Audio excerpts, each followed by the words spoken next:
पालघर जिल्ह्यातील डहाणू तालुक्यातील ग्रुप ग्रामपंचायत विवड वेढेचे सरपंच नितेश भोईर यांच्यावर महालक्ष्मी यात्रेच्या दिवशी 23 एप्रिल रोजी बुधवारी पहाटे 4 वाजेच्या सुमारास भ्याड हल्ला करण्यात आला होता तसा संशय व्यक्त केला जात आहे आणि बहुतेक गोष्टींवरून ते स्पष्ट झालं आहे की नितेश भोईर यांचा अपघात नसून त्यांच्यावर जीवघेणा हल्ला करण्यात आला होता आणि त्यात ते गंभीर जखमी झाले आहेत। त्यांच्यावर गुजरातमधील वापी येथील सिटी हॉस्पिटलमध्ये उपचार सुरू आहेत। मात्र या दरम्यान सरपंच यांच्या कुटुंबियांच्या या दुःखात सामील होत जिल्हा परिषद सदस्य जयेंद्र दुबळा यांनी त्यांच्या कुटुंबियांची भेट घेत त्यांना आर्थिक मदत केली होती, जेणेकरून या प्रसंगी त्यांना थोडा हातभार लागेल। या उद्देशाने दुबळा यांनी सरपंच यांच्या कुटुंबियांना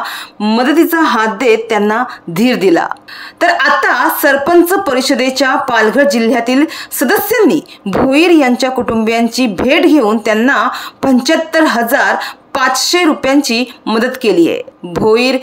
सरपंच भोईर यांच्यावर गुजरातमधील वापी येथे उपचार सुरूच आहेत, त्यामुळे त्यांना या दरम्यान काही आपल्याकडून मदतीचा थोडा हातभार लागावा यासाठी पालघर सरपंच परिषदेच्या सदस्यांनी एकत्र येत आपल्या सहकार्याला मदत करण्याचे ठरविले। पालघर तालुक्यातील सरपंचांनी एकत्र येऊन भोईर यांच्या कुटुंबियांची भेट घेऊन त्यांच्याकडे 75,500 रुपये सुपूर्द केले। याशिवाय त्यांच्या संकटाच्या काळात सर्व सरपंच त्यांच्या पाठीशी उभे असल्याचे ठामपणे या दरम्यान त्यांनी सांगितले।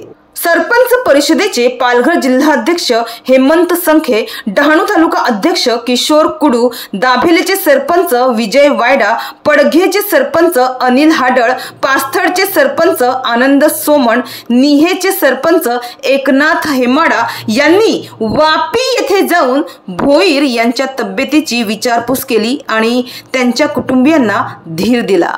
तर बीड जिल्ह्यातील मस्साजोग ग्रामपंचायत सरपंच संतोष देशमुख यांच्या हत्येचे प्रकरण राज्यभर गाजले।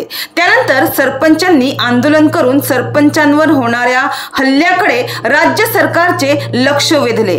मात्र त्यानंतरही राज्यभरात सरपंचांवर हल्ले होतच आहेत। राज्यात सरपंचांवर होणारे हल्ले हे दुर्दैव असून त्यामुळे सरपंचांमध्ये असुरक्षिततेची भावना निर्माण झाली आहे।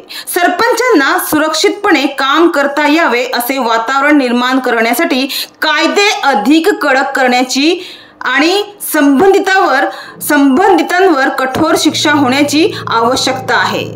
एकंदरीत सरपंचांवरील भ्याड हल्ले रोखण्यासाठी कायदे अधिक कडक करण्याची मागणी सरपंच परिषदेचे पालघर जिल्ह्याचे अध्यक्ष हेमंत संखे यांनी केली आहे।